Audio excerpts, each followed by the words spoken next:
누가복음 7장 36절에서 50절 바리새인과 여인이라는 제목으로 말씀을 공부하겠습니다. 그 내용을 먼저 요약을 해보죠. 어떤 한 바리새인 예수님을 자기 집으로 초대를 합니다.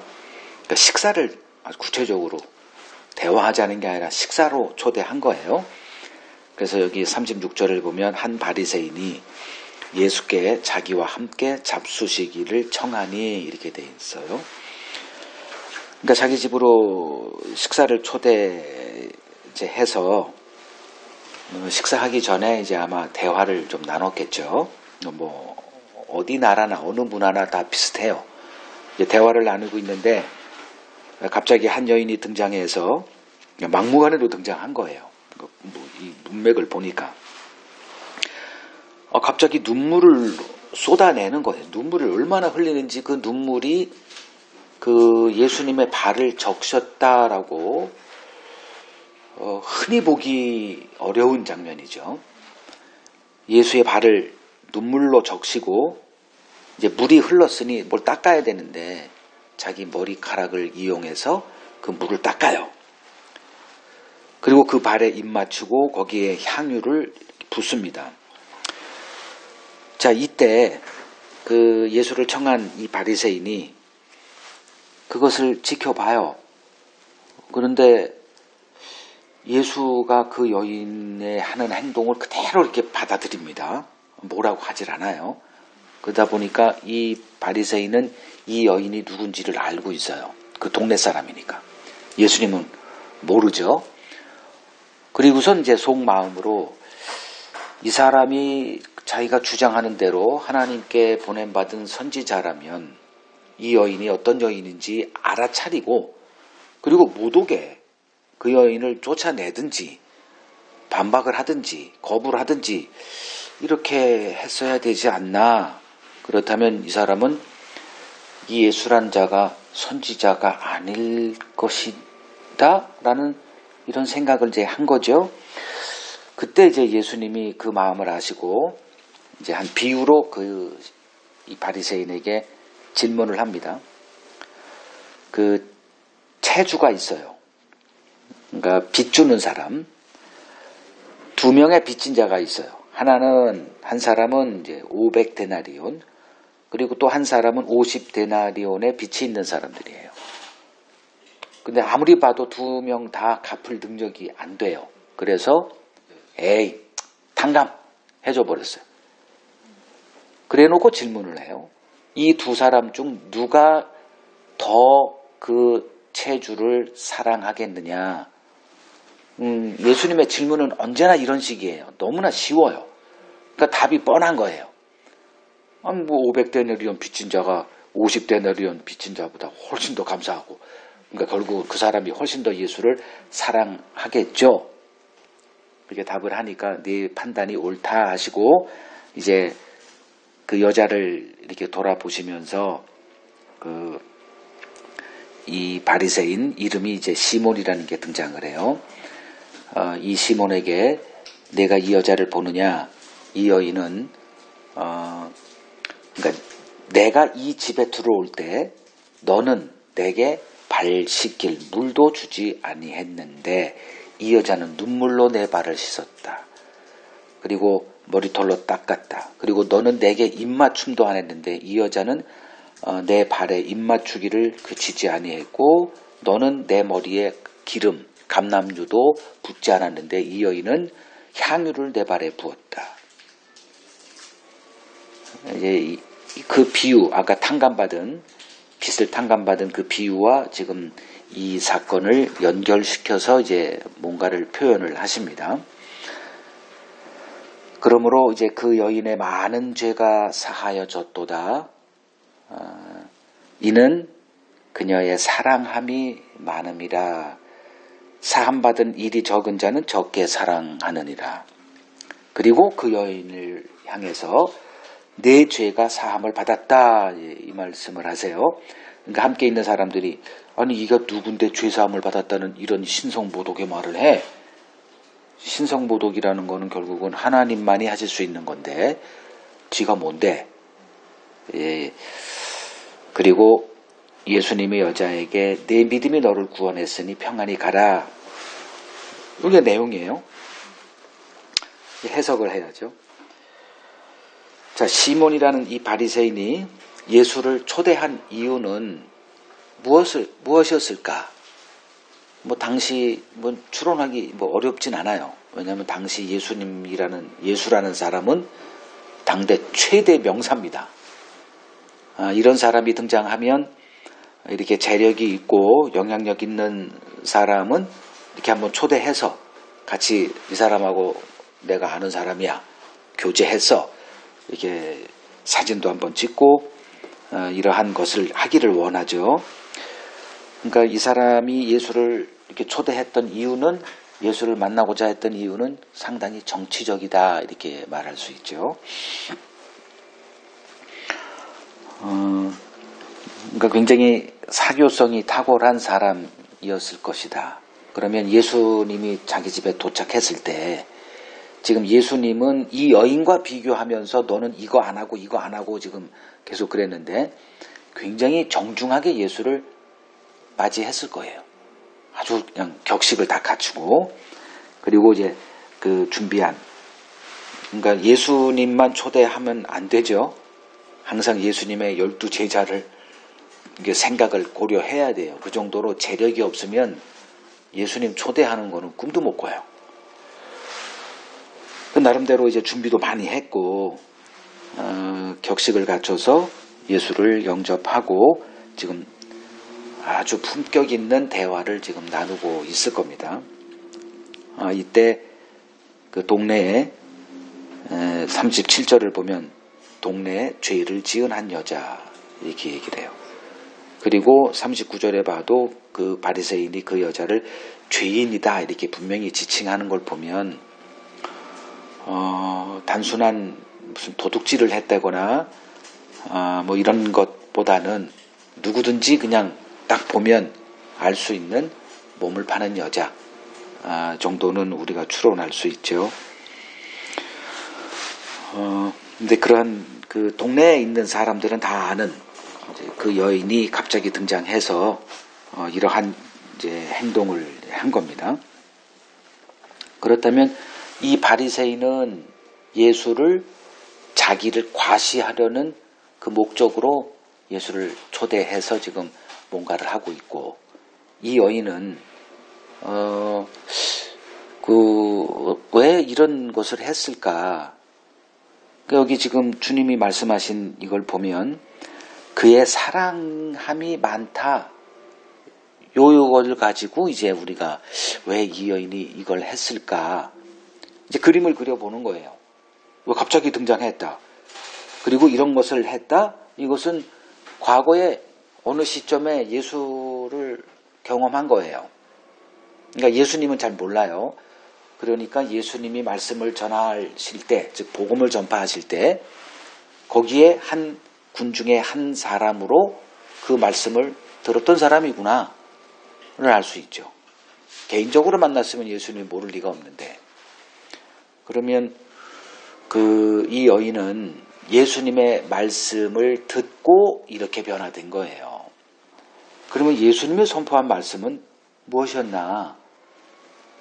우리가 지금까지 쭉 예수님의 선포하신 말씀을 누가복음 1장부터 지금 7장에 거쳐서 계속 이렇게 살펴본 바로는 인간의 행위로 의롭다함을 받을 수 없다라는 이 얘기를 계속 하신 거예요. 이게 우리로 하여금 자유를 주는 거거든요. 근데 지금 이 바리새인은 인간의 의로 의롭다함을 얻을 수 있다. 즉 행함으로 의롭다함을 얻을 수 있다를 아주 확실하게 믿고 있는 사람이에요. 근데 이 여인은 이러한 바리새인들의 가르침 속에서 삶의 처지가 몸을 팔아서 먹고 살 수밖에 없는 창녀가 괜히 창녀가 되질 않거든요. 그것도 돈 버는 직업 중에 하나로 창녀하는 사람은 뭐 있을 수도 있겠지만 일반적으로 그 삶의 처지가 그럴 수밖에 없으니까 몸을 팔아서 먹고 살아야만 되는 그런 사람들일 거예요. 그러면 이제 그런 상황 속에서 진작부터 이 여인의 마음속에는 구원은 꿈도 꾸지 못하는 그러한 삶을 살고 있었겠죠. 근데 유대인이거든. 유대인의 헌법이 율법이에요. 그러니까 그걸 너무나 잘 알고 있는 거예요. 그러면 자기는 율법을 지킬 수가 없어요. 이미 더러워졌기 때문에. 율법에서 가장 중요한 것 중에 하나가 정결해야 된다. 근데 이미 몸 팔고 뭐 다 팔았거든. 그러니까 더러운 자야 자기는. 그래서 행함으로 의롭다함을 받는다는 이 교리 앞에 자기는 진작에 구원은 포기하고 살 수밖에 없는 이러한 삶의 처지에 있었던 여인입니다. 근데 예수님의 그 말씀을 듣자니 이거 전혀 다른 얘기를 한 거예요. 예수님이 선포하신 첫 번째 그 산상수훈에 가장 먼저가 뭐냐면은 서기관과 바리새인의 의보다 더 낫지 않냐면 천국에 못 가예요. 이 말이 이렇게 설명하지는 않았을 거예요. 이걸 어떤 해석을 하고 뭐 풀이하고 이렇게 설교를 하셨겠죠. 그러니까 그게 이 여인에게 그 신세계를 경험하게 한 거예요. 자기는 지금 이 바리새인들의 율법 체제 속에서 구원은 불가능해요. 그건 생각해 본 적도 없는 그러한 삶 속에서 우연히 뭐 소문 듣고 예수님의 말씀을 듣고 있다 보니 이게 아니네. 그러니까 많은 사람들은 이 여인의 이러한 그 생각을 하는 사람도 있었겠지만 이 여인에게 지금 우리가 알 수 있는 거는 아주 확실하게 말할 수 있는 거는 은혜가 임한 거예요. 은혜가 임한 게 뭐냐면 믿음이 주어졌다는 걸 말하는 거예요. 그러니까 그 말이 믿어지는 거예요. 이거 웬만해서 그게 사람들은 못 믿어요, 이거. 그리고 끊임없이 뭔가를 하려고 이렇게 나아가는데 이 여인에게 그 은혜가 임하자 그 말씀이 그러니까 예수님이 전한 그 복음이 그냥 스폰지 그러니까 물을 빨아들듯이 그냥 받아들인 거예요. 그리고 구원의 가능성이 그냥 활짝 열린 거죠. 그리고 여태껏 바리새인들, 서기관들이 가르쳤던 그 행함으로 의롭다함을 받을 수 있다라고 하는 이 교리가 애당초 거짓말이었구나. 이거를 아주 확실하게 깨닫게 된 거죠. 이러한 은혜에 이제 어떤 일이 벌어졌냐 하면 예수님이 너무 고마운 거예요. 그래서 그 예수님에 대한 그 고마움, 그 예수님에 대한 그 사랑, 이거를 어떻게든 간에 표현하고 싶어요. 그래서 이러한 예의고 격식이고 전통이고 뭐 다 상관하지 않고 이번 기회에 예수를 못 만나면 못 만나 해가지고 그냥 찾아온 거죠. 그리고 초대받지 않은 자리에 와서 울며 눈물로 발을 적시고 머리털로 닦고 그 발에 입 맞추고 향유를 붓는 이 일을 행한 겁니다. 자, 이 여인은 예수님의 말씀에 붙들린 여인으로 주님 앞에 찾아왔어요. 그리고 예수님이 너무나 고맙고 예수님이 너무나 사랑스러운 그래서 준비했던 그 향유는 그 유대인들 여인들 가운데는 이 향유는 무슨 의미냐 하면 결혼 첫날 그 자기 남편 되는 그 사람에게 부어주면서 나의 남편은 당신입니다 라는 그 고백을 하기 위해서 전통적으로 이렇게 돈이 되면 이 향유를 이제 준비를 이렇게 했다고 합니다. 그러면 지금 이걸 부었다는 얘기는 당신은 나의 남편입니다. 이런 고백으로 우리가 볼 수가 있죠. 바리새인은 예수를 그냥 그 사회적인 어떤 그 정치적인 사회적인 자기 과시의 한 방편으로 예수를 초대하고 예수를 이렇게 존대했죠. 근데 이 여인의 그 예수에 대한 그 마음은 전혀 다른 거죠.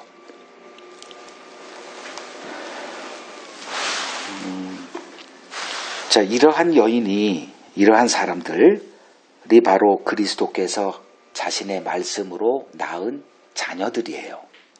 그래서 우리가 지난주에 누가복음 7장 35절에 지혜는 자기의 모든 자녀로 인하여 옳다함을 얻느니라. 여기서 그 모든 자녀 중에 하나가 바로 이 여인이죠.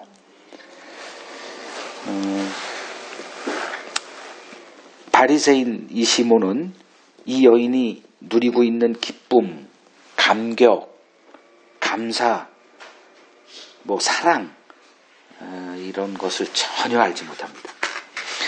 그는 오직 자기 행함에 그 공적을 쌓은 것에 술 취해 있다라고 보아도 될 만한 사람이에요.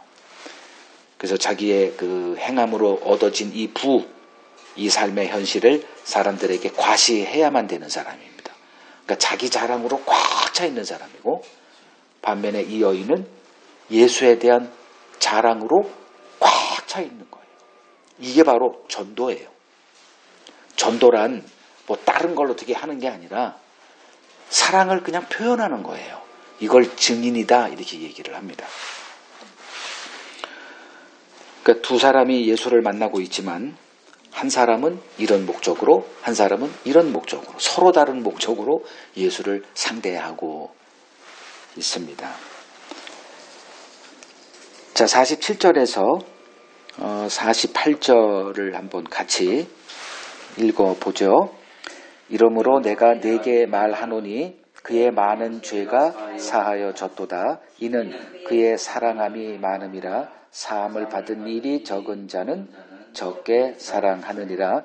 이에 여자에게 이르되 네 죄사함을 받았느니라. 이렇게 말씀을 하세요. 좀 이상하지 않아요? 보통 죄사함은 뭐와 연결이 되어 있죠? 믿음. 예를 들어서 누가복음 5장 20절을 가봐요. 누가복음 5장 20절을 보면 예수께서 그들의 믿음을 보시고 이르시되 이 사람아 네 죄사함을 받았느니라. 흔히 죄사함은 이제 믿음과 연결되어 있어요. 성경에는 이제 그런 구도로 되어 있습니다. 그런데 여기서는 죄사함이 예수님에 대한 사랑과 연결이 되어 말씀을 하세요. 그러니까 믿음과 사랑의 관계를 이제 이렇게 우리에게 이렇게 생각하게 만들죠. 즉 주를 향한 감사와 사랑의 고백으로 나아가지 않는 믿음은 거짓 믿음이다. 이거를 우리가 알 수가 있습니다. 그러니까 이 여인이 보인 그 주님께 보인 사랑의 고백, 이것은 은혜의 복음을 듣고 거기에서 이렇게 드러난 그녀의 믿음의 결과물이다. 이렇게 말할 수 있겠죠. 그러니까 하나님의 은혜를 온몸으로 자기의 전생애를 거쳐서 이렇게 거부하고 있는 바리새인. 그러니까 하나님의 의로만 우리가 의로워질 수 있는데 이 사람은 자기 의가 있기 때문에 하나님의 의가 들어올 여지가 하나도 없는 거죠. 다 막고 있는 거예요. 이러한 열매, 이 시몬에게, 바리새인 시몬에게 이러한 이 여인에게 맺힌 이 열매는 애당초 불가능했습니다. 자기 의를 내세우고 있는 사람이 이 여인이 경험한 이러한 열매, 이 여인의 마음속에 맺히는 이러한 열매, 이거 불가능하다 할 수 있는 거죠. 신자는 누구냐? 이 본문을 통해서 이제 결론을 내리면 신자는 복음 안에서 죄사함의 은혜를 경험한 자들입니다.